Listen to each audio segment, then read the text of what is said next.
session, and I'm sure for those of us who have been joining for the past few weeks, I'm sure we've been having a wonderful time on the call. We are set to have another beautiful time today. We have guest speakers for today, and before we delve into the call, I would love to hear from us. So please type in the comment section where you are joining from. Introduce yourself, your name, and where you are joining from, and what you expect from this meeting. And if you are willing to speak, you can unmute your mic and speak. So just raise your hand, and I'll call on you to speak.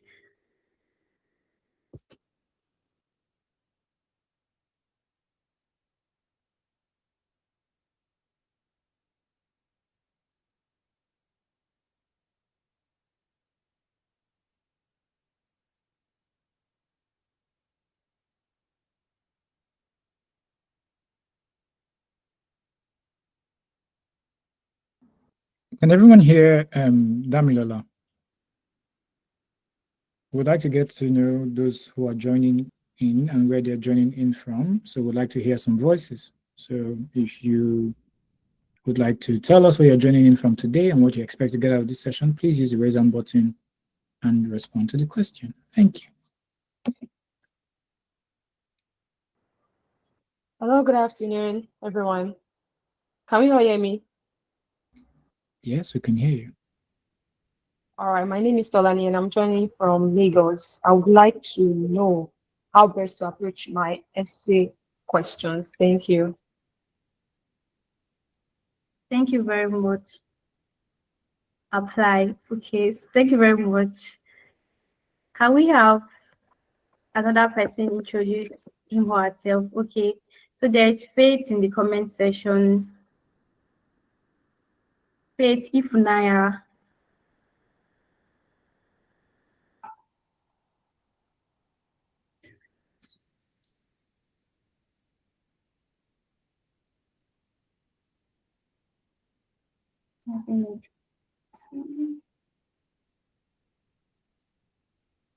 Okay.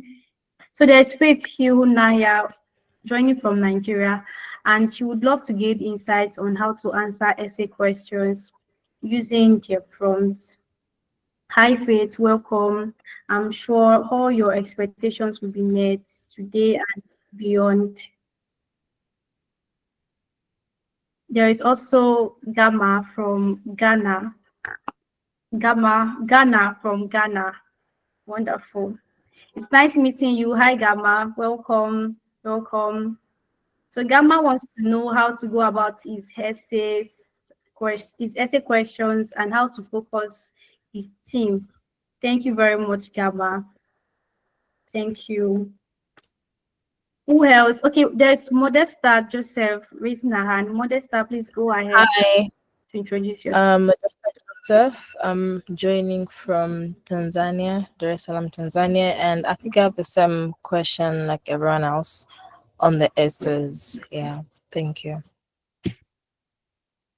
Thank you very much, Modesta. It's nice having you on the court this evening.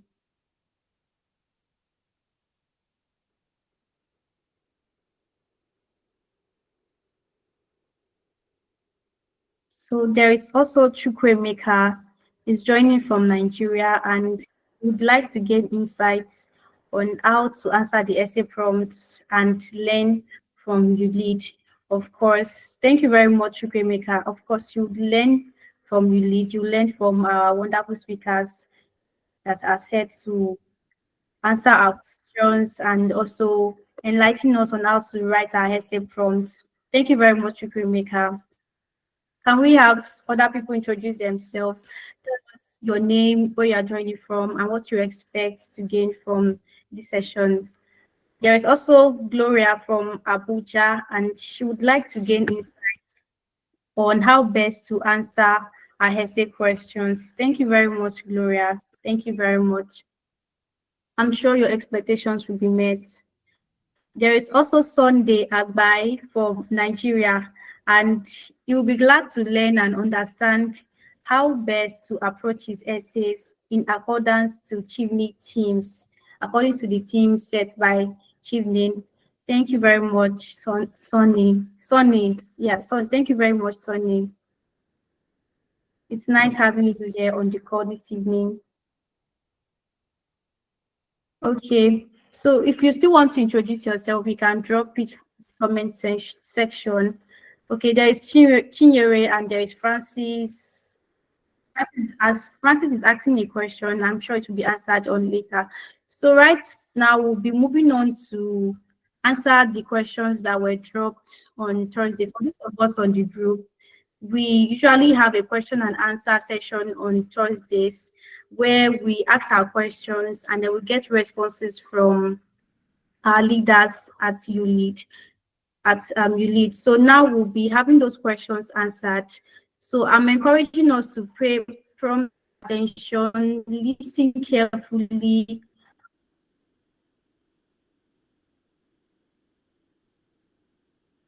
Something you would learn one or two from the responses that we'll be getting this evening. So would for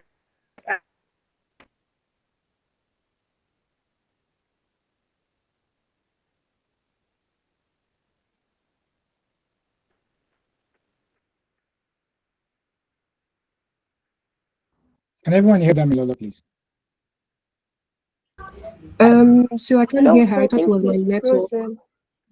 Yes. No. So I'll just walk us through some of the questions and try to quickly answer them before we proceed to the other things on our agenda.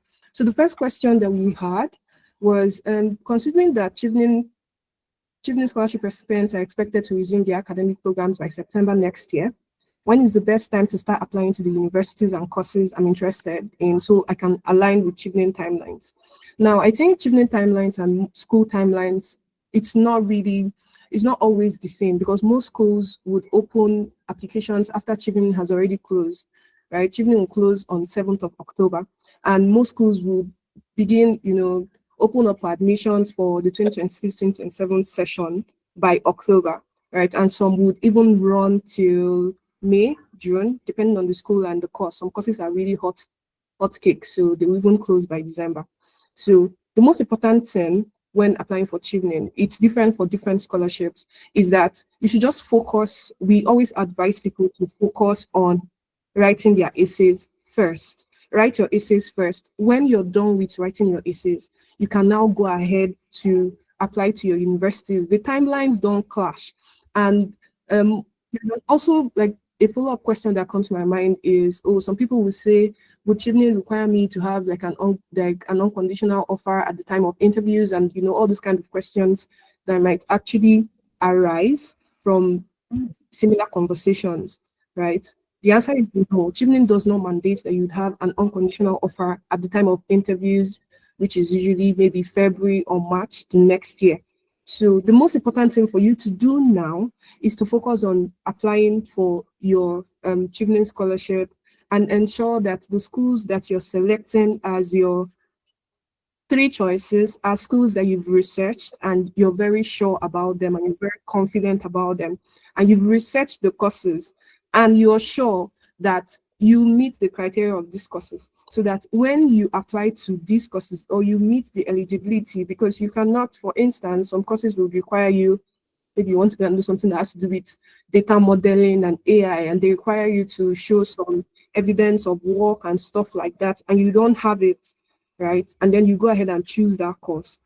You may not end up getting the admission. So ensure that you choose courses that align with your profile, courses that that when you write your statement of purpose very well, you would or you may be selected or be given at least a conditional offer, right?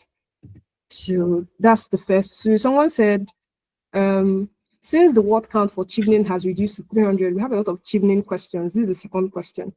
Would you advise one highlights 2 strong examples for the leadership essay or more? So I think we already addressed a similar question, right? Chevening, one of the major reasons why Chevening reduced the word count to 300 is because they want people to focus more on telling their personal stories and giving their practical examples. Now, what does this mean? it means that if there is anything that should be reduced in the essays, it should be maybe the additional things, like when people go to maybe tell the history of their life or talk about a lot of vague statistics and a lot of vagueness in their essays, and they don't, give priority to their personal examples. So this means that if Chevening says we reduce the word count to 300 because we want people to give us more practical examples, it simply means that if maybe when I had 500 words, I used to try to write 3 examples. Now I have 300 words. I should at least try to write 200. I should at least try to write 2 examples to ensure that I tell my stories. I focus more on telling my stories in the most practical way. Leave out any vagueness, any ambiguity, whatever will make your story not look like you. So that's what I would say. Moving on. Second question says, what key tips should one consider when choosing schools? I believe this person is on the group, and we have already shared the link to the session on career and application profiling. Please go back to that session and watch it. Mr. Martin shared a lot of tips on choosing schools and profiling yourself for the right schools and right scholarship. Now, the next question is, how do we know the school that's under Chevening Scholarship and how to sort for the courses we intend to apply? I think what this person means is, first of all, Chevening is open to any school in the UK. There are schools that are called Chevening partners, but if you find a course in another school that is not a Chevening partner, but is in the UK, you can apply to that school, right? So let's not focus so much on, Chevening partner or non-Chevening partner. The most important thing is to find a school or a faculty that has a course that meets your career goal or meets your, current ambitions and all that, or your profile, and it's in the UK. That's the only criteria for choosing schools. It's in the UK, and then you now look at it from your own personal perspective. Does this suit me? Does this suit what I want to do? The course I'm going for in this school, does this suit my profile, right? I don't really understand the question of how to sort for courses we intend to apply. You can go back to the session we had on career and application profiling. It will answer the questions, right? There's another question here. I have ideas. Okay. Could someone share a clear framework or outline they use to structure their responses? I think this will be addressed today because we are talking about structure and answering questions in today's session. Second question is tips on how to open each essay. I think this is about essays, so let's just skip that because we'll address it today. So the next question is the new modification. We have a lot of Chevening questions here, and I don't know why. The new modification stipulates that warrant activities pre-graduation doesn't make up for work hours. Does that mean we can't mention the impact we had during our undergraduate days in the essays? Now, the thing is, Chevening wants people that have at least 2 years of post-work experience, post-graduation experience. And you want to focus. It's true that maybe your story started when you were in your undergraduate days, right? Maybe that's when you learned about sexual and reproductive health, and that was when the passion to do stuff, or that was when you did your first project, right? But Chevening wants you to focus on after that. Forget about what happened then. You can even highlight it because that's what storytelling is about, right? A good story has a flow. So if that was when it started, you may want to highlight it, but you want your stories to actually show the work that you have done post-graduation. You want your stories to reflect the work and the impact you have made post-graduation. We all know that the revised or the updated criteria for Chevening says that people who graduated after October 2023 cannot apply, right? So that implies that only those who have 2 years of work experience at October, right, which is when the scholarship would close, are eligible to apply, right? And that means that work experience before graduation might not, do you all the good that you should or you expected to. So I hope that answers that question. Let me see other questions. There's another question about Chevening. Please, I want to ask if Chevening gives scholarship for postgraduate diploma. No, Chevening is just for master's degrees in the UK. Just masters, just masters. We have the next question. Chevening states that applicants must have at least 2,800 hours of work experience, which is roughly equivalent to 2 years. My question is, if an applicant has more than 2,800 hours after graduation, does that give them advantage? No, it doesn't. That's the simple. It doesn't give you an advantage. It's just a minimum criteria. What gives you advantage is your story and what you put in your essays. You as a candidate, your stories, your achievements, your impact, how you're able to tell it, that's what wins you the scholarship. Once you meet the criteria, every other thing is about you and your story, right? With the ways essay word count has been reduced to 300, how many examples have we've already said this? Focus on your examples. Okay. Someone said, I would like to know if Chevening or Commonwealth grants PhD scholarships. Chevening doesn't have PhD scholarships, but there's some Commonwealth, I think some Commonwealth shared scholarships that have PhD components. So you want to go and explore that, right? Okay. The next question. Good evening. Can I get a clear list of basic requirements for Chevening scholarship? Please, if you want anything you need for the Chevening scholarship, most of the answers to our questions are on the Chevening website. You might want to just go to, maybe I'll find the website and drop it in the chat box, right?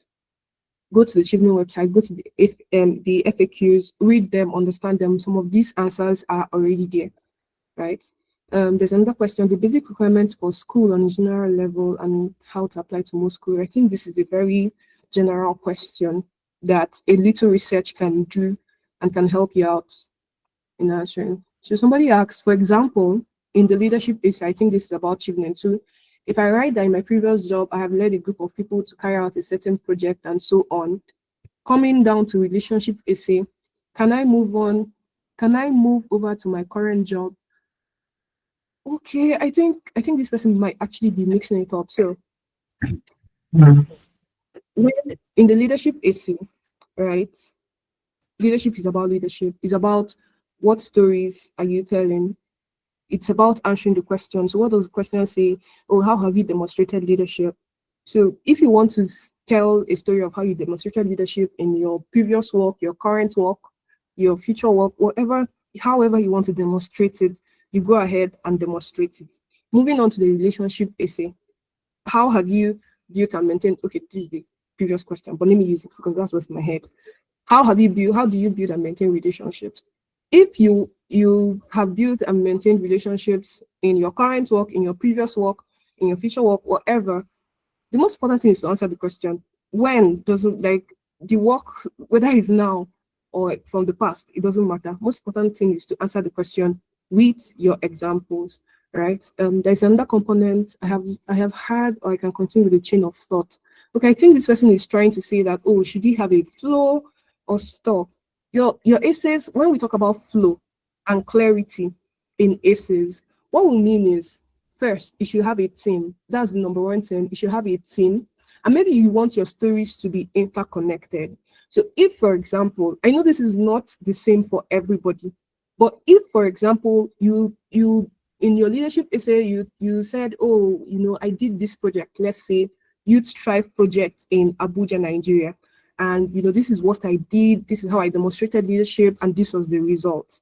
And then if maybe you want to have a flow, maybe that's what you're trying to say, right? Maybe in your relationship essay, you don't want to go back and say, in the course of doing this Youth Thrive project, did I build any relationships?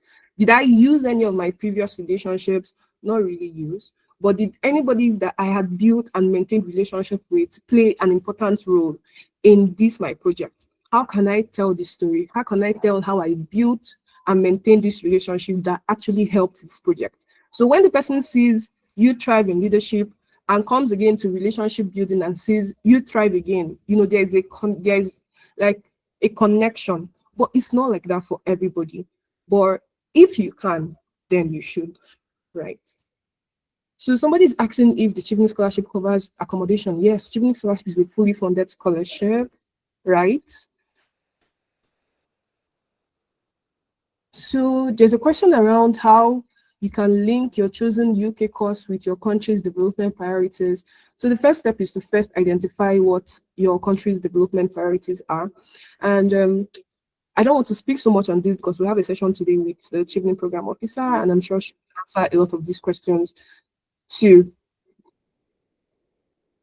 How can you maintain a consistent team across all your 4 A's? It's simple.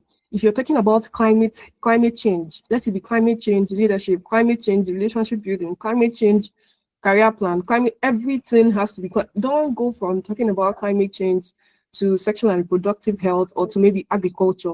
Keep the reader, because at the end of the day, someone that read your essay.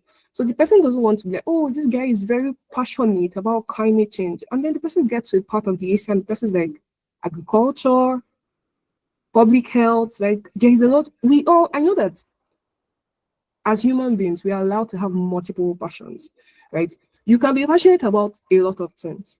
But when it comes to stuff like this, like writing, like applying for scholarships, you might have even done work, very, very impactful work across all these sectors. Like there's somebody on this call that I know that's like that, right? But when you want to apply for a scholarship, right, it's about strategy. It's more about strategy. You have to ask yourself, what is it that I want to study?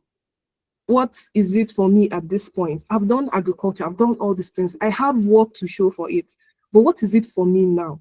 And then when you identify it, you now begin to highlight the experiences that suits that particular thing. And then you use all those stories for your application. It does not in any way, invalidate the fact that you've done work in all those other sectors. It's just all about strategy, right? So there's another question about the 300. How can one write his or her essays to align with the Chevening teams? This is actually a very simple question. So if Chevening says, oh, they are looking, the themes are maybe climate change, this inclusive and inclusive societies and all this kind of stuff. I don't have them off the top of my hand. You can either show your alignment in your story. So for example, if we say inclusive societies, we can say maybe protect the rights of maybe girls or boys. And in your stories, you're able to show that you've done work that has somehow made the society or maybe your niche or your organization a more inclusive place for people. Even in the smallest ways, you have connected it, you have aligned your stories to the Chevening team, right? Sometimes we think is that it has to be really big and really, really complex. No, but it's not, right? So somebody's asking which school is offering masters in public health. Please do your research. There are a lot of schools, London School of Hygiene and Tropical Medicine, a lot of schools. In fact, almost all the schools in the UK might actually be offering that, right? So just do your research and find the one that suits you and your candidacy.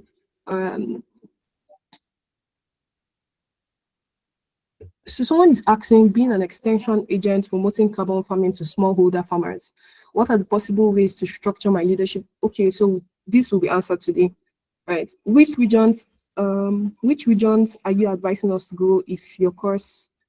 I don't really get this question, but if you're asking which regions in the UK should you go to, I think is something that you have to decide on your own. The UK is beautiful. There are amazing cities and amazing regions. So you have to, look for schools in different regions and see which is best for you.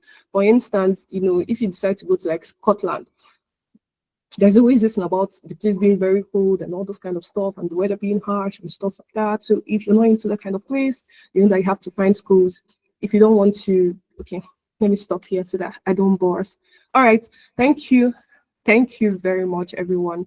Over to you, Dami. Thank you very much, Ifechi. You have done justice to all the questions, and we are grateful for your very comprehensive answers. I'm sure every one of us have taken away some very key points from our responses. For some of us, we would have to watch the recording of the sessions all over again, just so we can have a better understanding of the answers she has given. Thank you very much, Ifechi. Thank you so much. So last week, we had a very insightful and a very practical session. Thanks to our speakers, Favor and Maureen. So for those of us who were present at the last meeting, I would like us to give us some of the key points, key lessons that we gained from the session. Can anyone, you can type in the chat box or you can raise your hand and I'll call on you.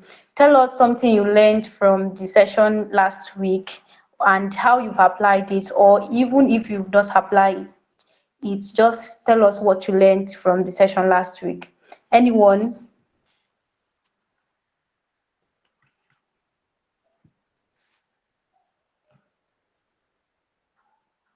Is there anyone who is willing to talk? If you can't talk, you can use the chat box.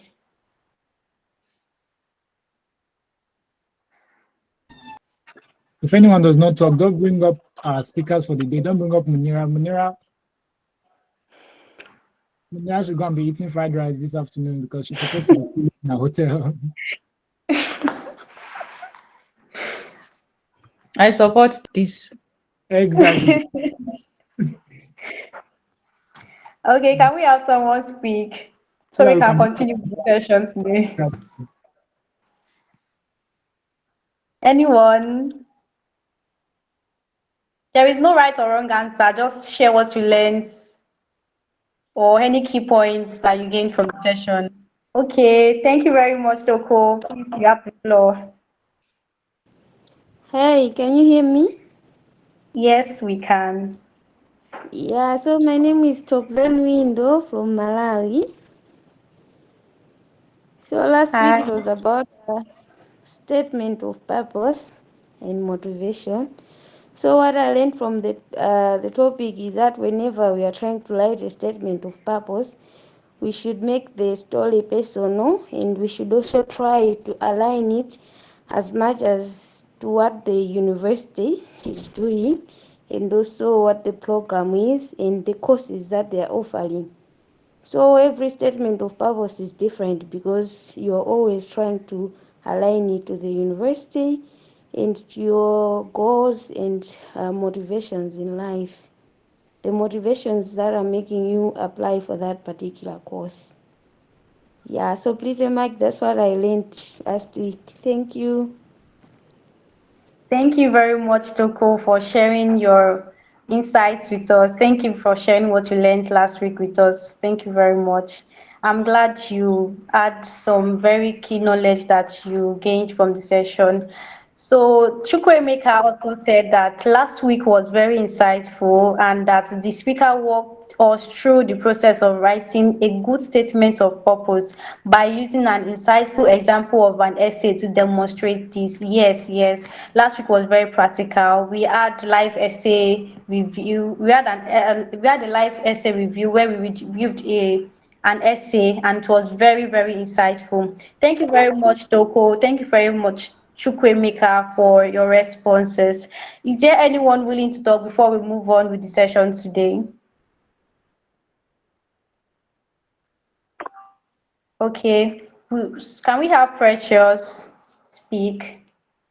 Precious, please go ahead. Okay, good evening, everyone.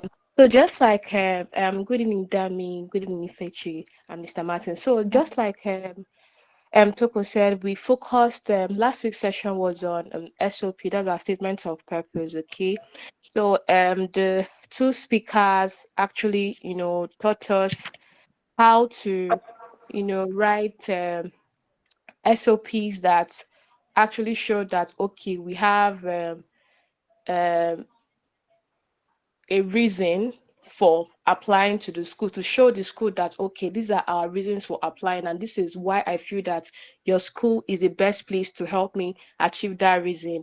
And I know that we also talked about the difference between SOP and personal statement, and it was explained that our SOP focuses more on the our academic what they call it story, and our professional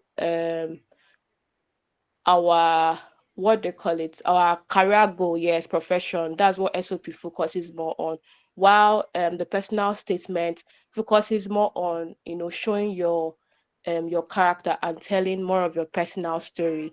And then I know that while Favor was talked last time, she talked about the fact that we need to humanize our application and our SOPs, and that it is through our SOP that we show that okay, we have a clear direction and a clear purpose for applying to the school and also applying for our intended course. So while you're writing your SOP, you have to show that you're very, very clear about your goals. That's both your career, professional and academic goals. And you have to show how the program and the school is going to help you achieve both your professional or career goals and also your academic goals.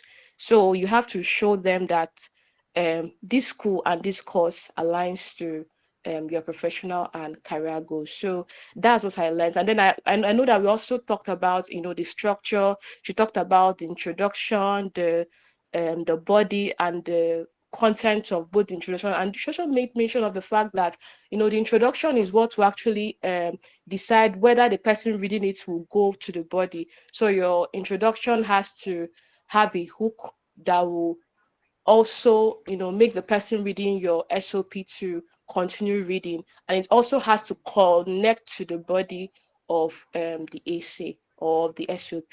Thank you very much. Thank you very much, Precious. You literally gave a breakdown of everything that was taught last week, and that is very Thank you. brilliant of you. Thank you very much. I'm happy to see that many of us had a very insightful session, and I'm hoping that many more of us would have a very wonderful session this evening. So, moving on to the focus of today, we'll be having two speakers teach us on how to master essay prompts, how to write our essays, how to write the content of our essays using this STARL approach or framework. So we'll be learning we'll be learning essay prompts decoding, we'll be learning the strategies that we can use to write our essays. We'll also be analyzing different essay prompts from Chevening essays to Commonwealth shared essays to MasterCard essays to Erasmus Mundus essays. So be sure to know that you are having a very wonderful time on the call this evening. So I want to implore us to pay rapt attention, like listen carefully, avoid any form of distraction from our environment. If we need to jot down, we should jot down. And for those of us who missed the session last week, there is a recording that was sent to the group. You can always go over and watch the sessions again. But more importantly, I want us to focus and make sure that the time we will spend there will be worth it. So I will be introducing our speakers for today. We have two very wonderful speakers. The first speaker I will be introducing is Musa Ladan, and she's a global health professional and licensed pharmacist with a strong track record of implementing health programs across underserved communities. She currently works as a program officer supporting primary healthcare financing and also serves as a strategic advisor in the non-profit space. Munira holds a master's in global public health and policy. She is a Chevening Scholar and a Global Youth Ambassador at the award, focused on driving health equity and access. Can we give a round of applause for our speaker before I introduce the second speaker? Please show some love, use the emojis. Let's appreciate our speaker. So the second speaker we would have on this session this evening is Martins. He is a results-driven strategy consultant, he's a public health professional, he's an alumnus of Chevening and also an alumnus of the London School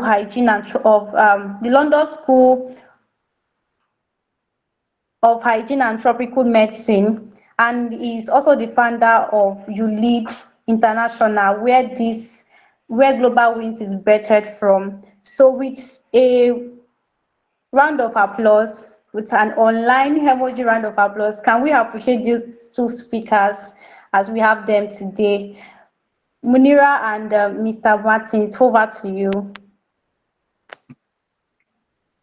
Me, I've said that Munira will not come up today because people did not respond to those questions when you should have responded to those questions. Anyway, hi everyone.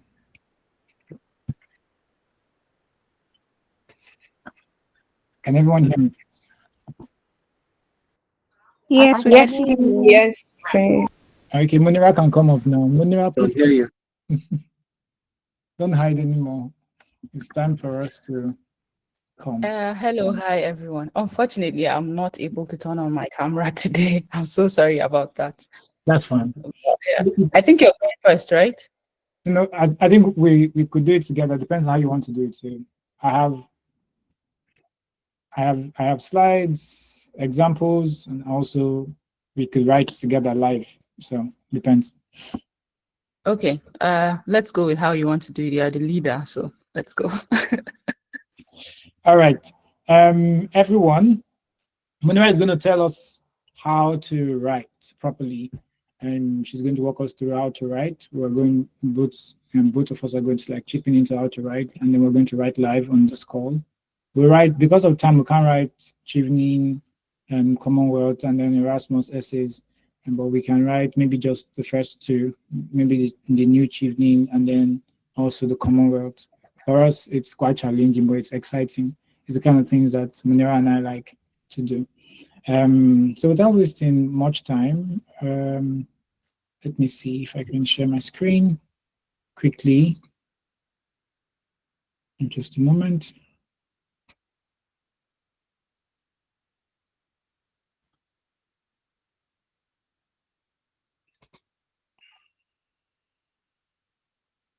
Okay.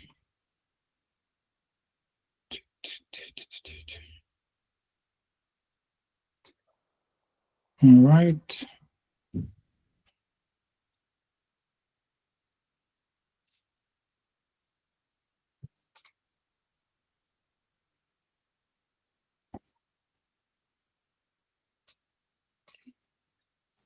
My screen does not want to come on.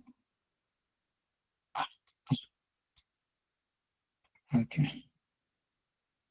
Thou shalt come on. Okay.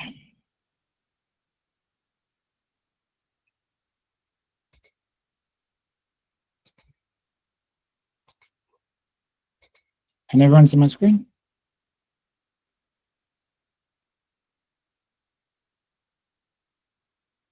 Can everyone see my screen? Yes. Yes. Yes. Okay.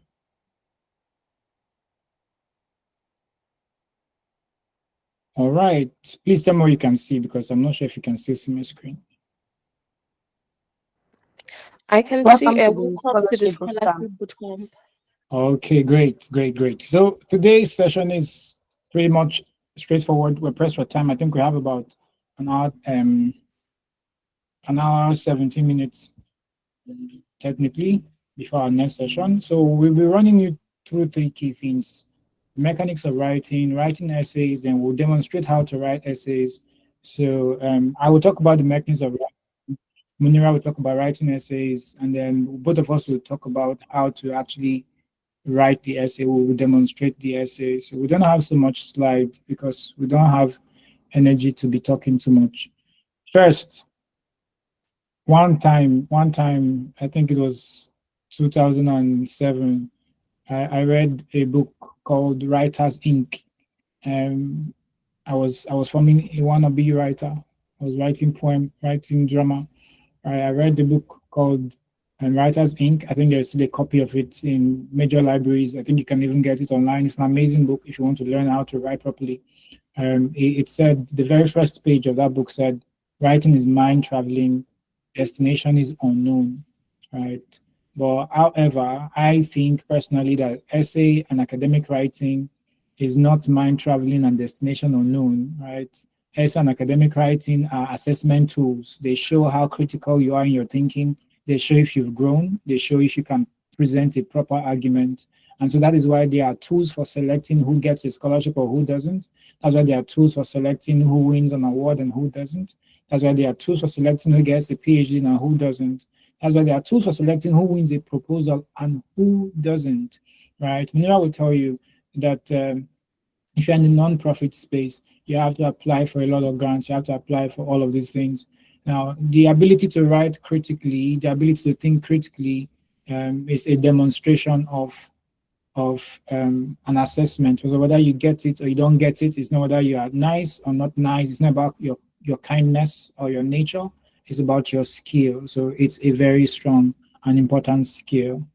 So bear that in mind as I walk you through this. I think every winning essay I've read, every winning statement I've read, everyone's essay that I was fortunate or honored to read and revise and actually provide feedback on has been something that showed clear organization. So when I'm revising your essay, I'm looking for clear organization. Did you organize your thought? Are you actually very structured in your thinking? Is every part of your essay showing a clear argument, or you are just writing, and you're just generating? Is there some sort of originality? Are you digressing from one point to another? Because I see a lot of people who have a lot of things to write, jumping from one point to another, right? So I think, in my opinion, that every piece of written essay must follow a straightforward and a linear narrative. Munira, what do you think?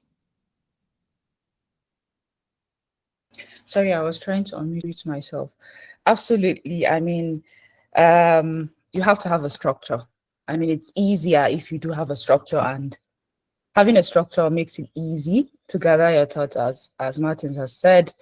It's very, very important, especially when you're writing these kinds of essays, scholarships, and whatnot. Very, very important. And that's why we're going to be talking about the STARL approach, right? Or framework, rather, today. So, yes, I do agree. So, fantastic, as already said. So please bear that in mind. The next part is, I also think that clear characteristics of a proper writing should have logical structures, and that shows in your headings, in your sessions. You know, sometimes in like essays for competitions like this, like Chevening, you might not be able to have headings, do you get? But your paragraphs can have subjects within them. I think somebody's trying to join the call, Osato and Ifechi, for those of you admitting folks. Now, if you can't show clear sessions and have like what this session has or what this session means, you then use paragraph to show those logic, which means that each paragraph in your essay, for instance, I'm envisaging that the new Chevening essay these days, each paragraph should aim for at least 100 words. And if the new words is 300, the new word limit is now 300, then you want to write between 290 to 300 because you do not want to exceed that, right? And the reason for that is, if you are describing one topic per paragraph, then there should be a clear flow. For example, if you say, we interviewed mothers, right? You should not be saying things like, mothers were interviewed. Now, the difference between we interviewing mothers is to show the main idea as the subject of the sentence, right? The main idea as the subject of the sentence, which is we are the ones who interviewed mothers. So, or I interviewed mothers. So that is more active. So mothers were interviewed during the project. That is very weak in itself as you start to read it. Now, there is a place for passive writing. There's a place for passive voice. There's a place for active voice. But if you want to show, right, if they tell you don't tell, how do they say it again? I mean, how do they say don't show, tell? How do they say that thing? Don't just show, tell, right? Don't tell. Show. Show, yeah, the other way around. Exactly. So what I don't tell, show, right? One of the clear ways of showing and not telling is by switching between the passive and the active voice. But the fine people that give us that advice don't really tell us how to do it. They tell us don't just, tell, show, right? So a clear way of showing is the active voice. So writing in the active voice will place your main idea as the subject of the sentence. Now, in the next sentence that you see there, sorry, I'm not color coding anything. Now, in the next sentence you see there, it says the patient's symptoms did not change, right?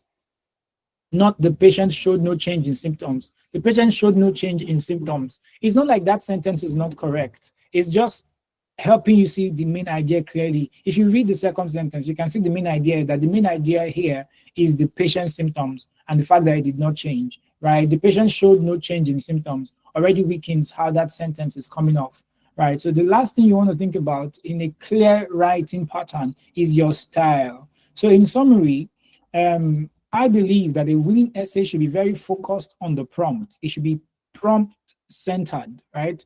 I also believe that it should be direct, very direct language, and then it should be precise and it should be clear. So clarity, directness, precision, and then prompt-centric focus or prompt centricity, whichever way you want to put it. Very direct. That's the kind of writing that wins anytime, even in the sleep, even in the dream, right? That's the kind of writing that wins. And this is not something that you can chat GPT your way through, right? And just for those of you who are chat GPTing your way through a lot of things, you can't win that way.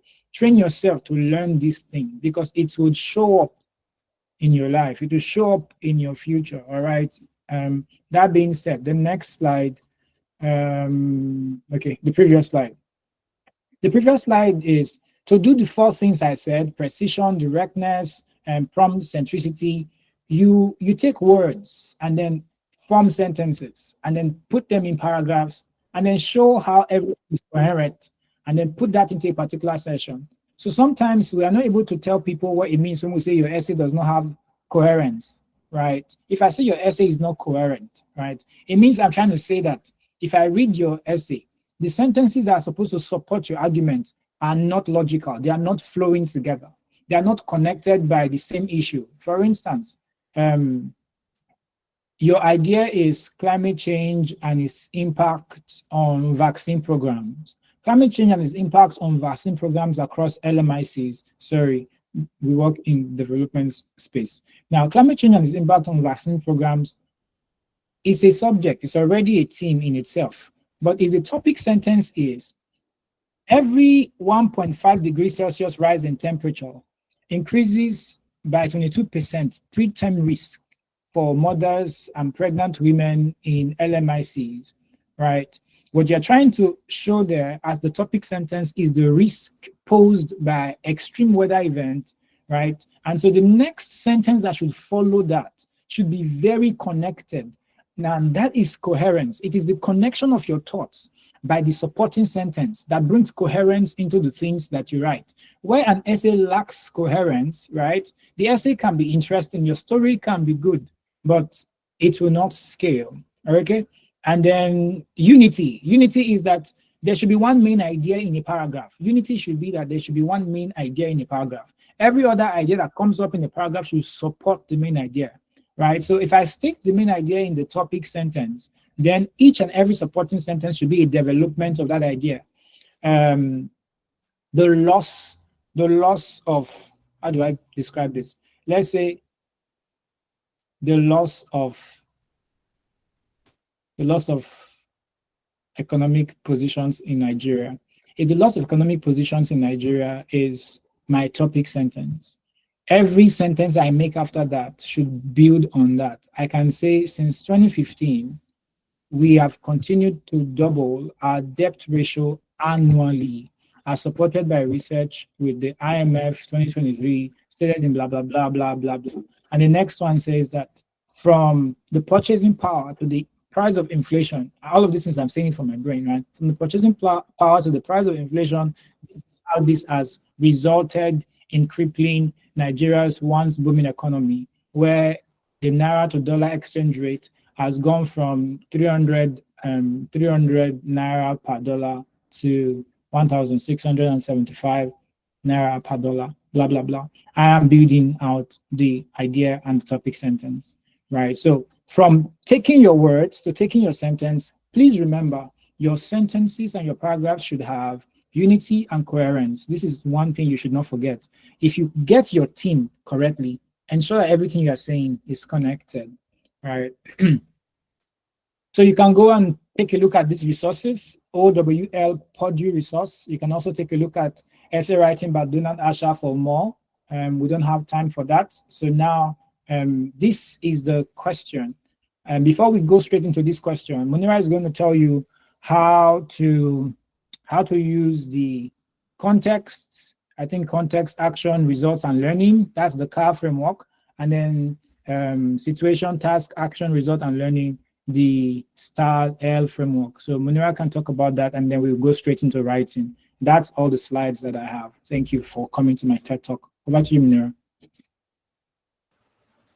Hello. Thank you, Martins, for that. That was very insightful. I'm relearning too, you never stop learning. So diving right into the frameworks, right? So I'm going to talk about the STARL, which is the situation, the task, the action, result, and the learning, right? Just quickly, right? So the situation basically means what is the context? What is the situation? What is the problem you found yourself in, or what challenge were you trying to solve? That's basically what's asking of you, right? When you move to the task, it's basically asking what your role was. What role did you play? What responsibility did you take, right, to solve this challenge or problem or context you found yourself in? Then moving on to the A, which is the action, right? So what did you do? What was your role? For example, trying to solve this question, that the leadership question here, right? What did you do as a leader? What is it that you did? This is where you need to highlight your role, right? Then moving on to the R, this has to do with the results, right? What was the outcome? So you need to think about the outcome at the back of your mind, at the back of your head, rather. What outcome did you achieve, right? And then finally, the L, which is the learning or the lessons learned, like we like to call it. So what is it that you took away from that problem or situation or challenge you were able to solve? So I think that's basically it. But as we start writing, you're going to get a hang of what we're really talking about, because we are going to break them into different sections from the framework. So yeah, I think Martin's permission to share my screen now. Yes, please share your screen. I thought we were going straight into the Google Doc. Oh, you have a Google Doc? No, I made it's a blank page. You can please share your screen by all means. Oh, okay. Just 1 minute. Let's see.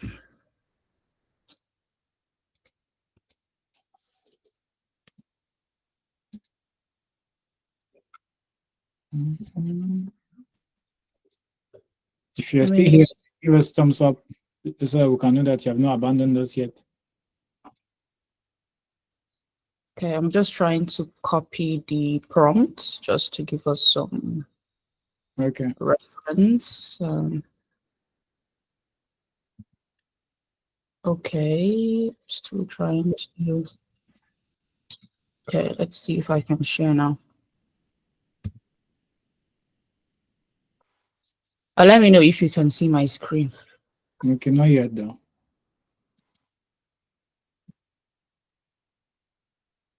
Can you now? Mm-hmm. Okay, so we're doing this together, right? Yes, we are in this together. Okay, great. So this is the one of the prompts from the new essay.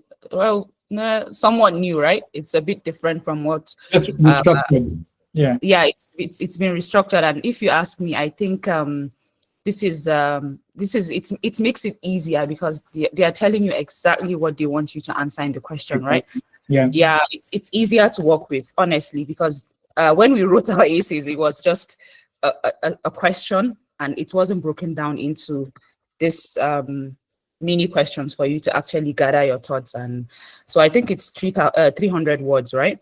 300 words now. Can you just add me to this particular document so we can write it together? Sure, let me share. My email is in the chat. Okay, let me copy that.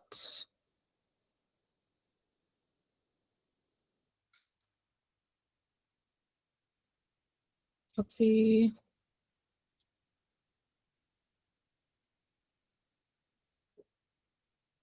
I think I should pop up. If you type Martins, if there's no Martins in your pop-up, let's just stop being friends. Yeah. So editor, send. Yeah. Okay. Okay. All right. So guys, please confirm that you're following us, because we're about to write. And Munira, there's a question in the chat. What is the difference between task and action? Okay, so the task is your responsibility. What exactly did you play, right? That is your task. It's a bit confusing, right? The action is, what action did you take? What action did you take to solve the task? I don't know if that makes sense. it's a bit confusing, but it's straightforward at the same time. The task is your role or your responsibility, and the action is what you did to solve that task. Yes, agreed. Yeah. The task is your responsibility. What were you responsible for? What were your specific responsibility? The steps is the activities and action, just like Nora said. Yeah, agreed. I'm on the document. Okay. So I think we are going to start with the S, right?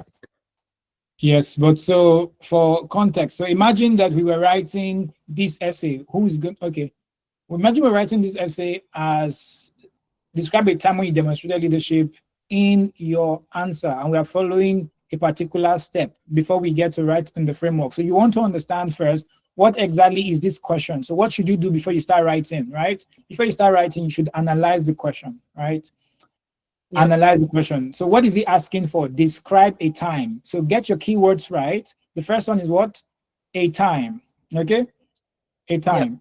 Yep. And the first keyword is very obvious. So I'm just going to highlight the keywords in probably, I don't know if what color will not contrast terribly with this. Okay. Now I'll highlight the keywords. So I'll do the analysis. Then we'll start. First is the analysis. Describe a time. So describe you demonstrated leadership. So that's all. Now, first, it means these are the three key things you're looking at. A time. So a time means you have to refer to a time. Okay, yep. It's very straightforward. A time means you have to refer to a time period in your life. Now, a time period in your life, you can for referring to time periods, there are keywords or phrases referring to time periods, right?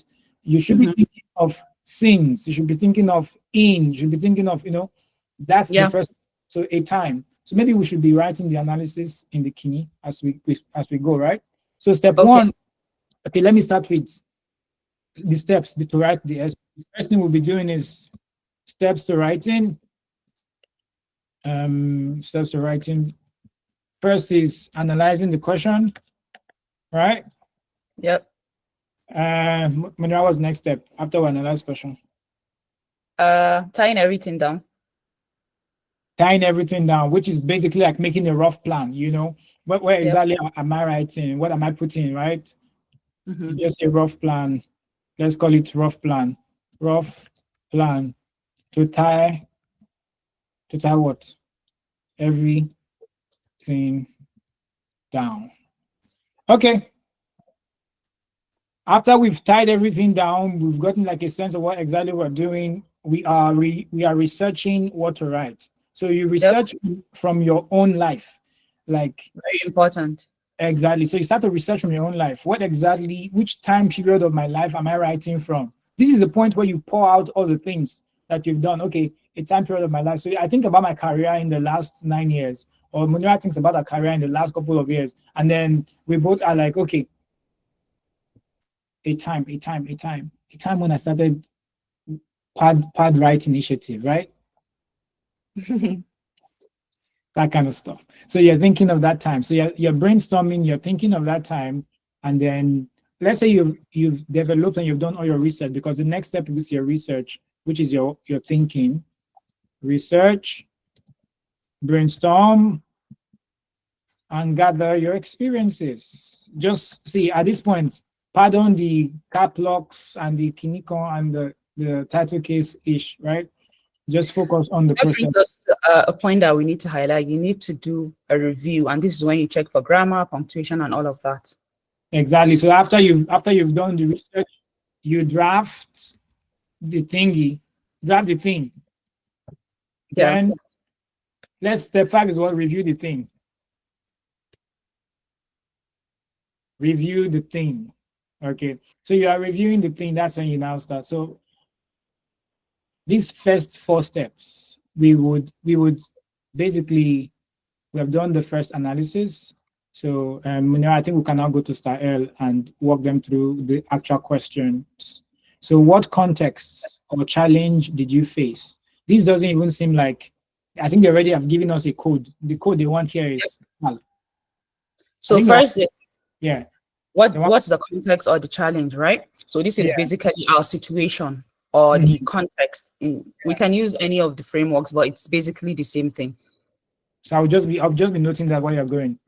Keep going. Okay. And then what specific actions did you take as a leader? This is basically your task, or I was saying your role or responsibility, right? This is where Yeah. you highlight this. Okay, should we go ahead and start writing, or? No, let's keep doing the coding, then we can Oh, start okay, writing. okay. So basically, Um, this should be your role and or responsibility. Yes. Or Task, activities, a bit action. Task and Yeah.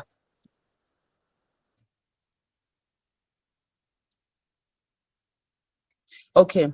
So what was the outcome and what did you learn? So basically, this has to do with what you did. Sorry, the outcome achieved, right? What outcome did you achieve? And also, what's the lessons learned? Yeah. And then this final one has to do with how it has shaped your. It's still under lessons learned, Learning. but Yeah. expanded. So, Still learning. yeah. Okay. So that's basically how you decode or whatever you want to do. Yep. I think this looks good. All right. Yeah. So let's be sure that people are following. Okay. Okay, All I can right. see some thumbs up. If you are not following at this point, we can't help you. We can't help you. Okay. Okay, so In I case think you're we just joining and you're lost, you don't know what we are doing. This is what we're doing. We're writing an essay live, and the essay we're actually writing is the Chevening essay. We're writing the Chevening leadership essay. That's what we're writing. We're going to write a Chevening leadership essay right now. Right. So I am thinking in my head, which experience should I bring in? Munira is thinking in her head, which experience is she going to bring in? So Munira, which one do we pick? Maybe mine. Okay, But just to disclaimer, this is totally fictitious and it's not to like copied or plagiarized. I mean, Chevening would definitely pick it up. So this is just to show you an example, and everything you write has to be from you. It has to be your story, right? No one can tell your story for you. So just to put that out. So I think going right into it.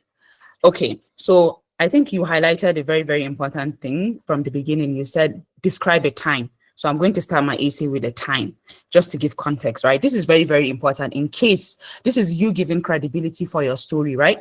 When you actually tell a time when the thing happened, starting with a time will give it credibility in the sense that if they want to go and check whatever you are saying, they can actually verify that, yes, this happened at a certain time.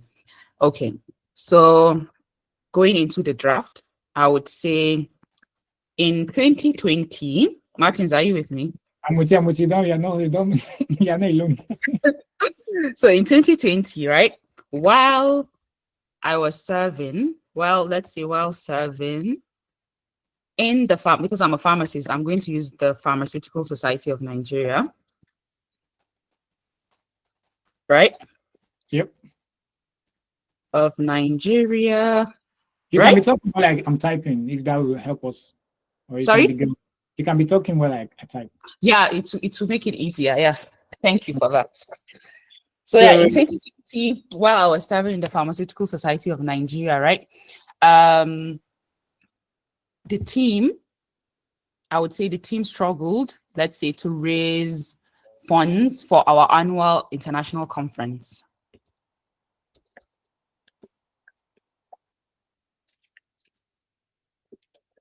We'll come back to any errors that you find. All right.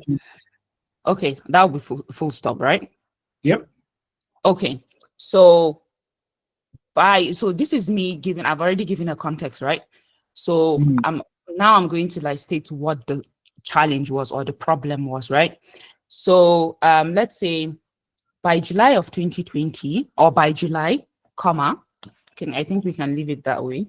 Do we do by July? Because we're already on 2020. Yes, exactly, to avoid redundancy, and that's really important. So just by July, comma, let's say only about 3.7 million naira had been raised. Sorry, about 3.7 million naira had been raised, right? Comma, and this is far below the 10 million naira target for the October conference.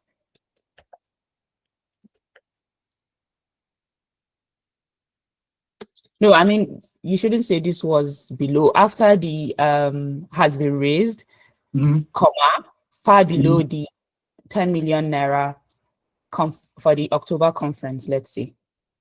Okay, that makes sense as well. Yeah, so as you said, active, passive voice, right? Yep.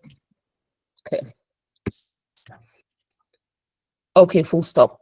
This shortfall, let's say, because I mean, we haven't reached our target. So let's say this shortfall threatened the success of the conference, right? Hold Full on. stop. Okay, let me switch. Sorry, I'm trying to share my screen to the right side. Okay. Okay, great. And threaten the success. Yep, of the conference. All right, let's keep going. Okay, so clearly this is our situation, right? This is the context, we're giving a context, and this is the challenge or the problem that we're facing, right? Okay, so now to my role and responsibility. Do you want to go ahead, or this is my story? So let's just be sure that people are getting the point, right? So, guys, this is not a perfect essay, right? Exactly. But this helps describe the context. When they say describe what? A time, all right? This helps you describe a time, all right? So now let's imagine that she has described this time, and she's described this time as precise as possible. To be honest, there's a lot of things that we can still do within this thing that we just described that can still be shortened to make it more direct or whatever, but that's not the point. The point is rough plan, brainstorm, gather, and draft the thing. So we're trying to draft the thing, the imperfect thing at this point. So now we move to the task, right? Okay. So as the pioneer appointed chair of the fundraising committee, so this is me stating my responsibility and what I did, right? Yeah, I'm just separating so that we can tell apart. Yeah. The S, let me put this as the S, the T. Yep. It's for, okay. As the pioneer appointed chair of the fundraising committee. All right. You just like chair too much. You know, so you like chair. Yeah, I mean. Should we be expecting a chair soon? Yeah. Okay, so as the pioneer appointed chair of the fundraising committee, right? Okay. You like fundraising? I mean, it's fun. I mean, you need funds for everything you do, especially in this country. Anyways, as the pioneer appointed chair of the fundraising committee, I was responsible for leading the team, right, to find solutions, mobilize resources, and ensure the financial targets on time were met, something like that.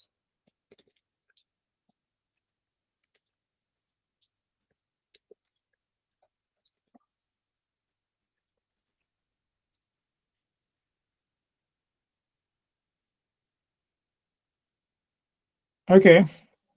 Okay. My role required, so this is me reinstating my role, right? So I think my role required not only strategy development. Remember, I said we'll not get 500 words like before. Yeah. My role required not only strategy development, but also motivating colleagues and creating, let's say, accountability systems just to keep everyone on track.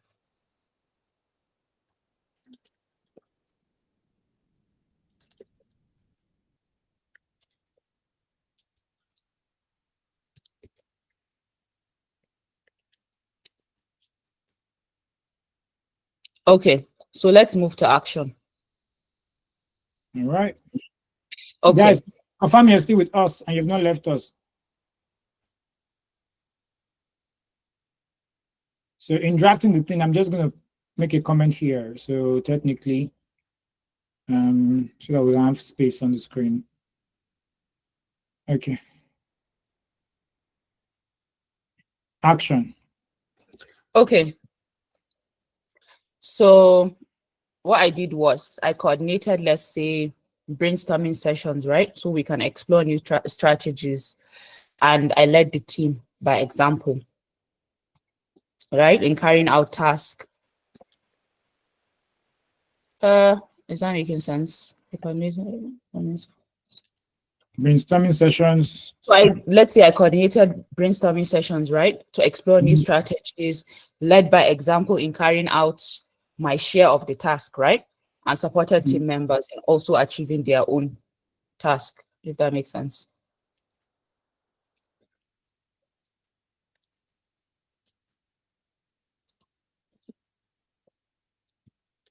In carrying out the task.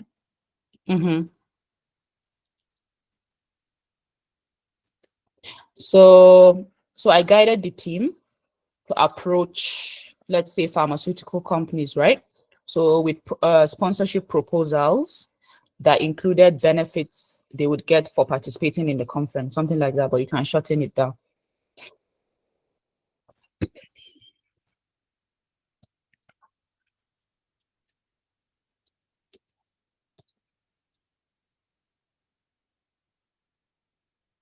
To develop?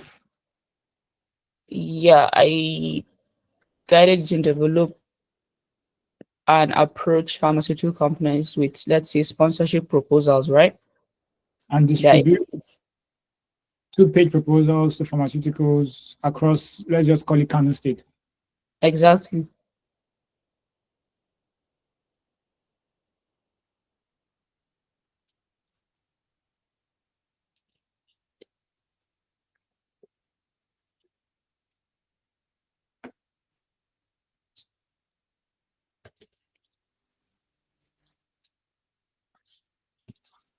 Okay, so let's imagine that that's our action.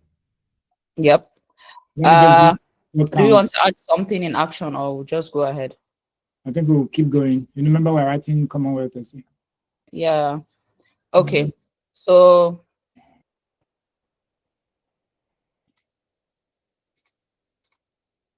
okay. So let's say result, right? Yeah, let's say result. Okay, so let's say through this effort, so it's really, really important to use transitioning words, and this is an example of how you transition, right? To show what has happened. So let's say through this effort. Let's just say this sparked. Okay. Yeah, keep going.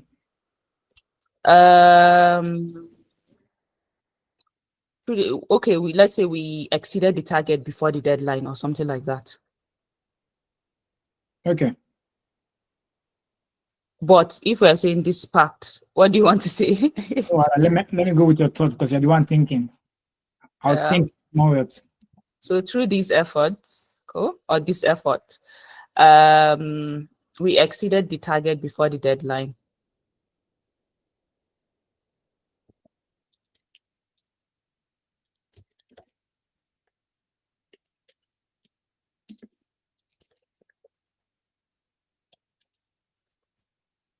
Okay, so the story is that because we got more money, the surplus funds were, let's say, reinvested into improving community health outcomes through, let's say, pharmaceutical services, health fairs, because this is one of the things that the organization does, right? Public health initiatives. Yeah. The conference held, policy discussions were ignited, blah, blah, blah. All this area. Right? And the surplus funds were reinvested into, let's say, community health initiatives. Into community health insurance packages, blah, blah, blah. Just to highlight my result, additionally, I would say, let's say my contribution to this was formally recognized by the association's president or the president of the association, and later I was appointed as a board member, right? Yeah, they always appoint you. My contribution to this was recognized as what? I went from fundraising committee chair to board member. That's good now, right? That's progress. Yeah. That's good. I said board member of what? Of the organization. Okay, of PSN. Of the society, yeah, of PSN. So for you to use PSN, you should have had PSN in bracket, right? Rules of writing. Yep. Yep. I think that's the result, right? Mm-hmm. So the Uh-huh. leadership training, let's now say you don't learn one thing where you not know before. So let's say, what did I learn? I would say that this experience, okay, has taught me, or I would say this leadership experience has taught me that leadership requires vision, right? Adaptability, and also the ability to motivate others, because it was really hard to motivate the team members to actually go out and do what was required. So that's really important towards achieving shared goal, right? Taught me that leadership requires adaptability. And let's say probably ability to motivate others towards a shared goal. Okay.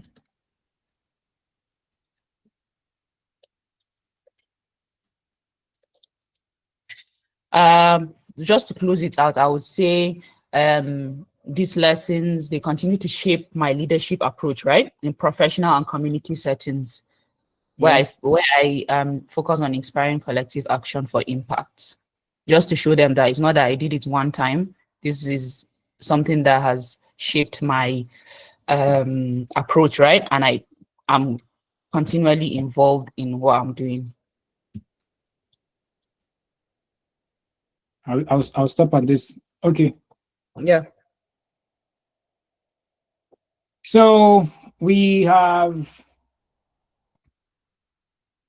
produced a draft of somewhat an essay with one clear example from start to finish, right? With a lot of words.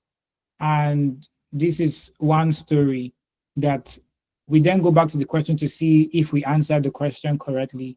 What was the context of the challenge that you faced? The context of the challenge that we faced, we highlighted.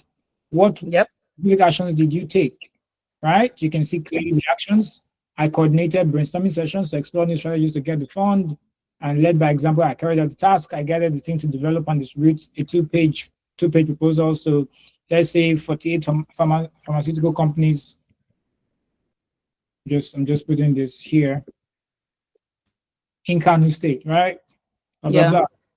What was the outcome and what did you learn? Through these efforts to exceed the target of 10 million before the deadline, the conference held policy discussions were ignited and the surplus funds were reinvested into community initiatives. Now, you realize that all of the sentences or the topics or the ideas in each of these things are quite clear, right? And they can be improved or they can be strengthened with other story touch points, right? If you are following clearly, let's say you have this example and you have another example and you have maybe 3 strong examples that you have. So you do this first draft, you don't just leave it at this, right? You then come back again after you've done maybe like 2 examples to see which example makes the most sense, which example suits what she's trying to do. This person, for instance, and Munira, for instance, might be using this kind of example because she works in public health. Maybe she's doing an MSc Global Health or MSc Global Health Financing or whatever, right? The course irrespective, but this is the example of leadership that she has showed. And she's saying that this has taught her and this continues to shape our approach to work. And then remember, she has other essays to bring other examples into, which is why the very steps that we had showed you earlier is important for you to research your own example and go through your assets of stories. I think there are questions in the chat. Maybe you want to read them out or stuff. Okay, let's see. Yeah. Okay. I can see, please, from Emmanuel, please must this leadership experience be in line with the program I'm applying for? I'm considering using my experience as a platoon leader, working with people across different cultures. I think one thing from my experience, right, from mentorship and all of that is that one thing that Chevening loves is consistency, right? So no matter what you're writing, just make sure that you're being consistent with your story, your career objectives, everything is aligning. So you cannot say you're in community health, right? Or probably you work in community health and then you're giving examples of your leadership under random things like, let's say, I don't know, something that doesn't really relate to what you're saying, right? So the important thing is your why should be consistent. Whatever you're saying, you have multiple examples, just like what Martin said, right? You need to have examples that relate to your career objectives. And this is really, really important. If you work in public health, try to align your examples or the examples you give to things that you've done around that field. I don't know if that makes sense. Martins, do you want to chip in? So I would think that you want to go for first professional examples, right? Examples where you worked. I would also think you want to go for examples, whether it does first. It does not have to be an NGO that you started. It can be a workplace example. It can be an example within a group membership. Maybe you're a Red Cross member or a platoon leader, like somebody put in the chat, right? But the example should be clear, right? If you cannot connect the story, right, the task, the action, the result, and the learning, then it's not a complete example. Then you should dump it. Any example that's not complete, you should not have. That's the other thing I would say, right? In addition to what Munira said. Okay. Should we take another example? Sorry, question. Hey, we can take one more question, then jump into this Commonwealth thingy. Okay, I think this one is, how many examples do you write? I mean, this is, Chevening have made it easy for you. When we were writing our own, it's 500 words, so you have the avenue to give 2 or even 3 examples, but now it's 300 words, so I think just one example straight to the point. I don't know if it's feasible to write 2 examples with 300 words. What do you think, Martins? I think it is, right? But the words should really, really be short. So you can give one main example and one mini example, right? Yeah. So if one very small example, like, oh, blah, blah, blah. Additionally, we developed this, blah, blah, blah. Yeah. You can use 2-3 sentences to give your situation, task, action, and result. Then you can add a mini example where you don't have to stick with embellishing one proper large example. So it should be a Pro Max example and an mini. I think one thing you can also do, if I can remember from when I wrote my essays, is, as you said, you can have like your main example, and then the mini example that you have probably would be an outcome, a big outcome that came out of the main example, right? Something that happened maybe years after. That could be a way to go about it too. So yeah. Okay. So anyway, I think that is that for this first essay. I think I'll stop sharing, right? Is that one? Let me stop sharing so you No. You can still keep sharing. We're going to do it. No, share. We're not sharing. We're going to we're writing the essay on the same document. Okay. Let me get the questions for the thing. I think the Commonwealth shared. Okay. The question is very straightforward. 200 words. Right. Okay, I'm going to put the question on the second page. Paste. Yep. You can scroll to the other page. I think you can see it on the other page. Okay.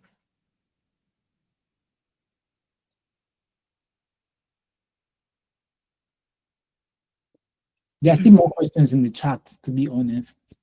Yeah, let me see if I can. Should we take a few more? Yes, please. Before we start writing. Yeah, so well, we know we have to stop 5:59 sharp, so we can join on the running session. Yeah, okay, true. Okay, so another question says, please, must the leadership be that you hold a position? What if it's your workplace as a staff, you saw a challenge and worked on it? And what if you have just one example? One example is just fine. The thing is, it's not about what you write, is how you tell your story always. So, and the question you're asking, obviously, leadership doesn't mean it has to be you in the, like, let's say you don't have to be the director, right? Everyone is a leader in their own capacity, right? So definitely leadership is about how you give back to someone. It can be how you helped someone or how you initiated something, right? So leadership has different landscapes. Martins, do you want to chip in? No, that's fine. If I chip in, we'll just be shooting the time. You can take another question. If I have good stories for leadership in roles that relate to NGOs, to children's healthcare, but my course that I want is related to cybersecurity. I don't have a leadership story on it. I don't know how to create links between my course and my stories. Give me ideas how to make my story align the leadership questions. I mean, it's generally fine, right? You can give the examples that you have, but this is a bit tricky. I mean, it depends on what you're looking out for. And to be honest, it's subjective. Depends on what your reader thinks about what you're writing at the end of the day. But you can always frame your examples. Martins, help me here. The only thing I mhm. can say is if you're connecting your course and your story, is either you are connecting through a module that you took, a certification that you took, or a subject area or a challenge you encountered at work. Let's say myself and Munira work in the same place, and for a while now we've been working on iron, folic acid supplementation for mothers and their children, for instance. And my undergrad course is biochemistry, and my other course I want to go for is maternal nutrition. Let's call it MSc maternal nutrition, for instance, right? My undergrad does not connect with my MSc course really, but I want to do that course. But now, one of the clear things you want to do is there is a work example that myself and Munira has, because we've seen how there is a challenge, right? But then we should be able to say from project XYZ that we supported, we noted this challenge, that this was done, but this still remains a problem, right? But your own action in that thing could be that after noting that problem, it has become one of the reasons why you decided to do maybe an XYZ course, or you built this partnership with brother XYZ, and then you went ahead to do something about it. Now, the clear link in connecting your stories really is, if you've not done any action relating to a problem, if you've not done any action relating to a cause, your story will be scattered. There has to be some action that connects. There has to be some action that you can find. So that's why the first part is write out all the examples that you can think about. If you have your CV, just look at all your bullet points and look at them, and all the things you said that you have done, all these things you said you have actually done, right? Write them in one sentence. What do they look like in one sentence? Okay, when I was a copper, I did this, I did that. When I was in school, I did A, I did B. Within those things, is there a leadership element, right? Did I take initiative, right? Did I build a team? Did I communicate clearly, right? Is there a networking element? So when you've done that, you can find the things that you can connect. That's the best thing I can think about telling you right now. Yeah, I totally agree. Yep. Do you want to take one more, or we jump into the thing? Let's do one more and then we start writing. So someone says, can you give example from undergrad that aligns with the course and then go to experience later? I don't really understand this question. I don't think the question is clear, so I'm going to skip that. Maybe you can rephrase. Please, what has the experience shaped your approach? What has the experience shaped your approach? How? I think the trying to say how. Oh yeah, please. How has the experience shaped your approach to leadership? I don't understand. Are you asking? I don't know. This is also a confusing question. It's not very. I think, Zarima, I think the person is referring to the essay you just finished writing. You know, the outline they gave, that was the last question they actually asked, that Chevening. So that's what the person is asking about. Oh, I think we were able to answer that, right? If I'm not mistaken, let's go up. So yeah, basically this answers it, right? Sorry, why did I'm supposed to highlight it. Oops.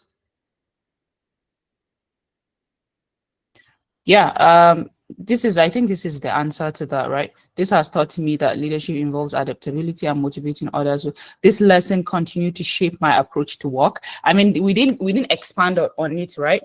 We just stopped here for the for time, but you can definitely expand and say more how it has approached your you shaped your approach to work. I think I did say something about how this has helped me to continue to impact, to make meaningful impact in my community, right? Something like that.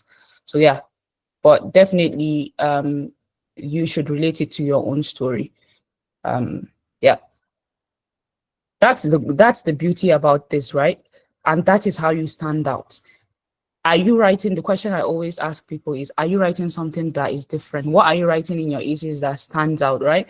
Because your story is your story. No one out of the thousands of people that are writing these essays, your story should stand out. It's your story. So you need to write it in a unique way, in a way that it stands out to only you. I think that's really important. So Martins, should we go ahead and start writing? I think we have about 14 minutes and we don't have so much time. This is 200 words, right?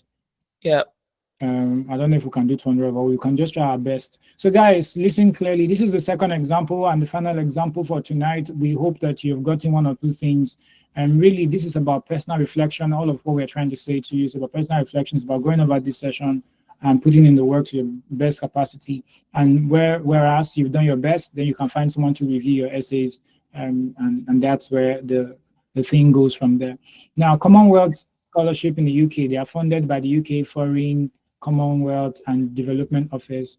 An important selection criterion is the potential contribution that you will make to national development. Don't just read this thing and you'll be having ADHD. No. Don't go and be reading this and your brain is not focused. Your brain should be focused.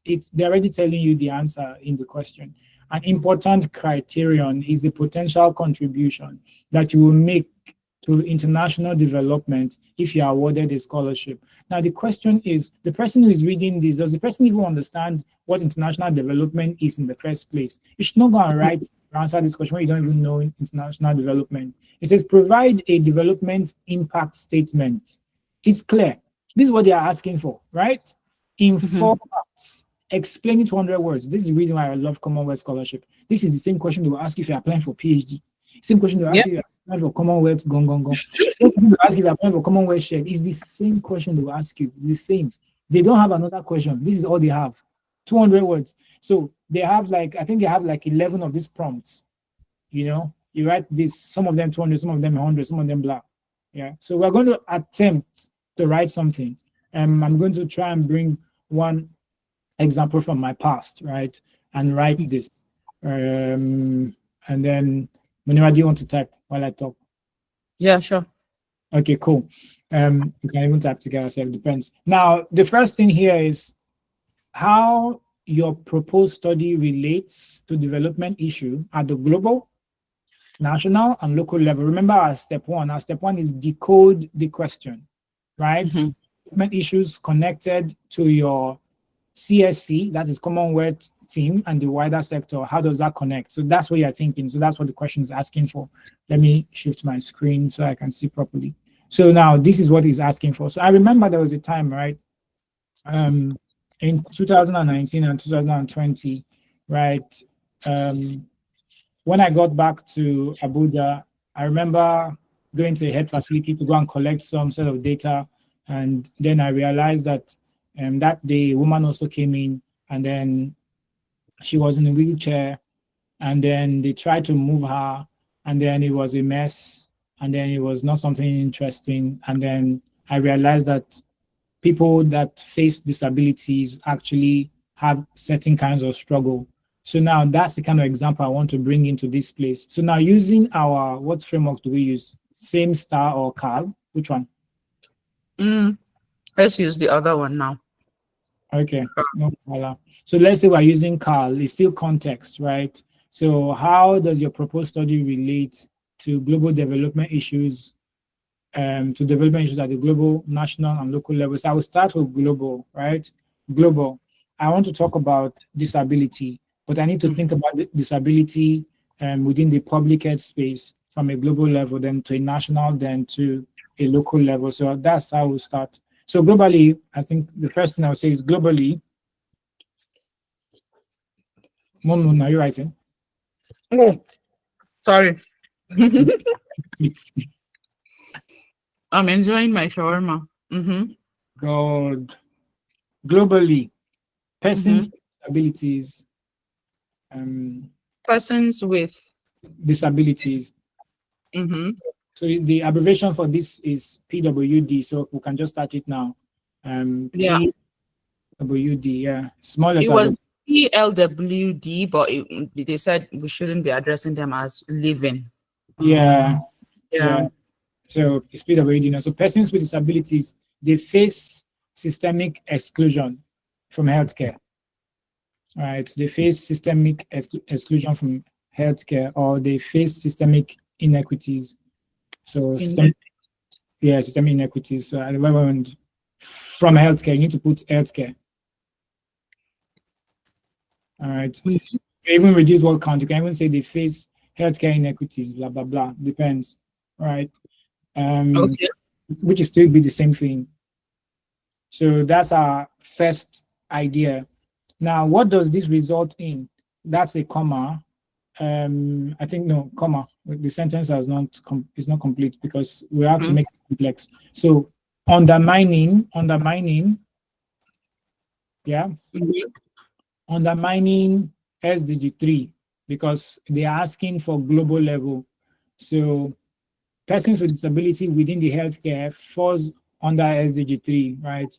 Undermining SDG 3 on health and well-being. Full stop. Okay. Then national levels. My next sentence should be national level, right? So my first sentence was global level. My next sentence will be national level. Remember, I am only writing this because I'm going to study MSc Global Health or MSc Health Inequities or MSc, I don't know, something MSc Public Health, something how, in Nigeria, inaccessible health facilities, or health facilities are inaccessible. Inaccessible health facilities, right? Inaccessible facilities, they contribute to preventable deaths, and poor quality of care for mothers and newborn. And poor quality of care for mothers and newborns. And so so I'm narrowing my focus, right? Then that's generally Nigeria.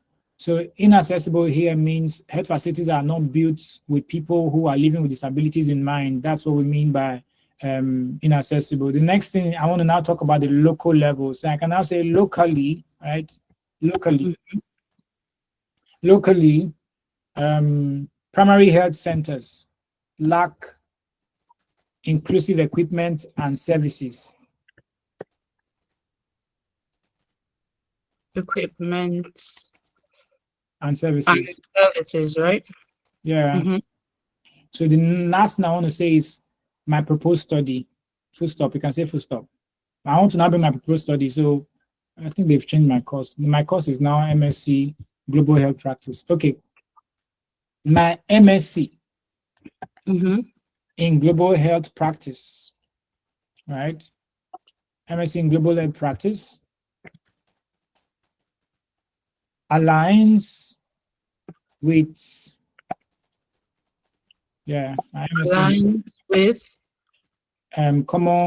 Commonwealth scheme, that is CSC. Just put CSC. CSC, right? Yeah, CSC. They have like team. CSC strengthening health systems and capacity team. With the CSC's health system, right? And capacity team, yeah, health systems and capacity team. And capacity team by addressing disability inclusive health innovation or disability centered design. Disability centered. No, just inclusive. Disability inclusive is better. That's clear. Inclusive design. Inclusive health innovation. Yeah. Inclusive health innovation. Okay. How your proposed study, they are saying, how does your proposed study relate to development issues? So everything I've tried to do in this paragraph is how my proposed study relates with development issues at the global, the national, and the local. So you can see the global. Munira, please highlight the global so everybody can see it. Then you can see the national, Nigeria. You can see the local, right? So you can do it like that. Yep. There are Okay. several ways, yeah, there are several ways to do it, but this is one of the ways to do it.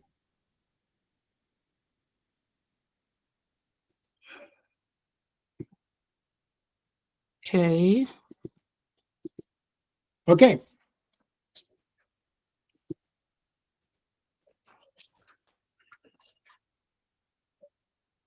Just So I'm now going to talk about the course. How does my course, how will it do all of those things within the CSC team and the wider sector, right? So at this point, remember, this is not like Chevening. These guys, they want to be straight to the point. They don't want your stories.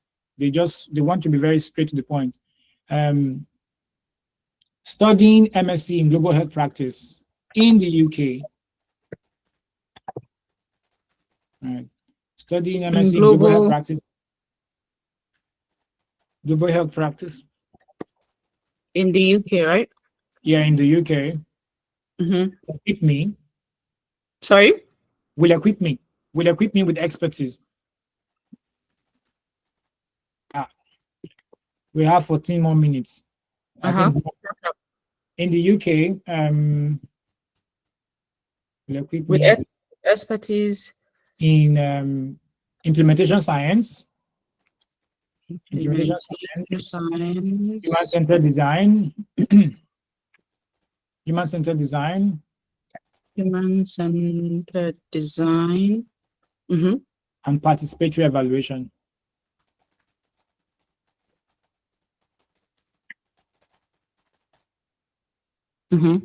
I will not bother to explain more than that. Full stop. Full stop. Now, upon return or on return. This is, do you want it to be another paragraph? Same. I'm continuing the trend. It's still the same thought. Upon return. Yeah, upon return, comma, I will scale. I will scale the baseline project.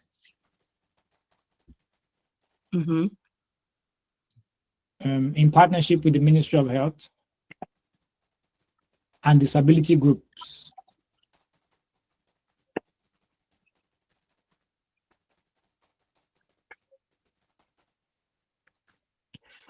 Okay. To design inclusive medical devices. To design inclusive medical devices. Inclusive medical devices. Right. So that's to design is one part. The other thing I want to do is, and I think I also embed accessibility into routine health services. And embed accessibility into routine health services. That is, every health service should be planned for people with disabilities as well. We should plan our health services for people with disability. Right. So that's what I'm trying to say. I will do. Yep. And then lastly, because of time, lastly, I think another paragraph. If they say what's going to be the overall goal, development issues, wider sector, I would say, in the short term, I will refine and pilot baseline prototype across. Do you want to still start with lastly? Just using the short term. Okay. I think it makes more sense. Yep. In the short term, I will refine and pilot baseline in 2 Nigerian states. I will refine and pilot. Okay. Yeah, baseline prototypes in 2 Nigerian states. And your baseline should be like capital letter B, because that's the project I'm proposing. All right. Yeah. So into Nigerian states, what else would I do? Okay. To improve. I want to improve access to essential maternal services for PWD. Then I think that's fine. Let me add, I will measure outcomes I will Do you measure want out to add additionally or? additionally. Yes, additionally, I will measure outcomes. Right. I will measure I'll measure outcomes. outcomes using patient satisfaction surveys, disability audits, DHIS2. What's using DHIS2 now, Shay? Yep. And DHIS2 indicators. Using patient satisfaction surveys and DHIS2, right? DHIS2 indicators. Right. Indicators. To just make Commonwealth feel good, I could now say, okay, I would use the Commonwealth network to share evidence and push up multiple partnerships. I will leverage, that's the keyword. On now you get the keyword, me get the essay. I will leverage on the CSC network, right? To what? To foster partnerships and drive for replicating the model across Africa. Yeah. Foster partnerships. You want to scale up, right? Yes. I basically want to replicate the model across Africa.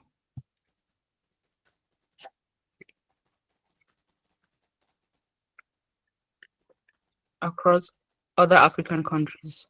Yes. Anyone we put at this time, we don't have time anymore. Yeah.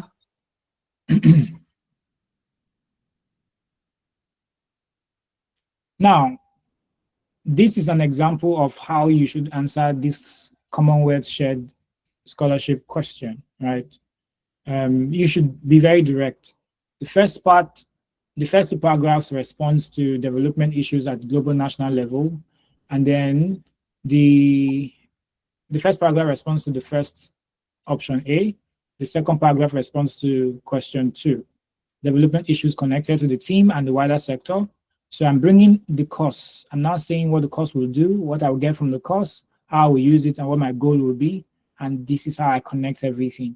But this is not the best shape it should be. This is basically a draft of something that likely is a strong essay. Likely is a strong essay, right? So ladies and gentlemen of the press, if you are writing your essay, remember to first begin by decoding the question, right? Always decode the question, always decode the question, always do your research. All of these things that we are saying like in minutes are things that this is years of practice, years of work, right? If you look at our first essays, you'll be ashamed, right? But this is years of practice and work. So decode the essay. Where is that step? Where did I put that step again? I think I put a comment somewhere that time. You know, you can click on the comment box so that they can see the comment dialog box so that they can see the thing. All right. Yes. Steps to writing. Analyze the question. Create a rough plan to tie everything down. Research, brainstorm, gather your experiences. Then go ahead and draft the thing. After drafting the thing, review the thing. Whether it's Commonwealth, MasterCard, any scholarship, always analyze the question first. Don't go and be answering questions that you do not understand. And don't go and be looking for examples in the cloud. You know, you already have all the examples within your CV, within your personal experience. Munira, over to you. And then Ifechi and the team. This is where I think about. Yeah, I think we've done pretty well today. I think we've been able to show how to like go about drafting your essays. Just keep in mind that this is not perfect, as we've stated in the beginning. It's just a draft. It's just to show you how you can go about it. But to be honest, this takes time, this takes effort, and this takes research. So the truth is, you need to sit down and actually put in the work. First thing is to actually think about the examples. As he said, you need to sit down and write down the examples that you would be willing to put in your essays, right? And then from there, you can decide which ones aligns more with your objectives or career goals, and then you can take it off from there. This is like a good way to go about it, right? We are not perfect, but this is what, from experience, this is how we have been mentoring people, and to be honest, we can say that it's proven effective, right? So the most important thing is to actually think about the examples. As he said, you need to sit down and write down the examples that you would be willing to put in your essays, right? And then from there, you can decide which ones aligns more with your objectives or career goals, and then you can take it off from there. This is like a good way to go about it, right? We are not perfect, but this is what, from experience, this is how we have been mentoring people, and to be honest, we can say that it's proven effective, right? So to put in the hard work, as I have said. Go back to the drawing board, think about what you've done and how they align with your career objectives. I think that's just it. Make sure that no matter what you do, structure is use the frameworks that we've talked about today, and you should be good to go. At the end of the day, again, hard work, research, and yeah, I think that's about it from me. This has been very exciting. I'm so glad to have joined you guys. I wish you guys the very best. I was in your shoes a few years back, so I do understand what it takes and the process, yeah, I'm talking too much. But yeah, I think that's about it, and good luck with your application. Bye-bye.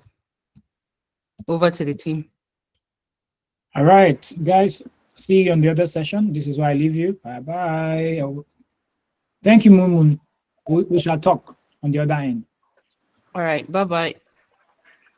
Thank you very much, Mr. Martins. Thank you very much, Munirat. I'm sure we would all agree with me that we had an incredible time on this call. Thank you. On behalf of everyone, I'm saying thank you so much for taking out time of your very busy schedule to share your knowledge with us, to pour value in us. Thank you so much for being honest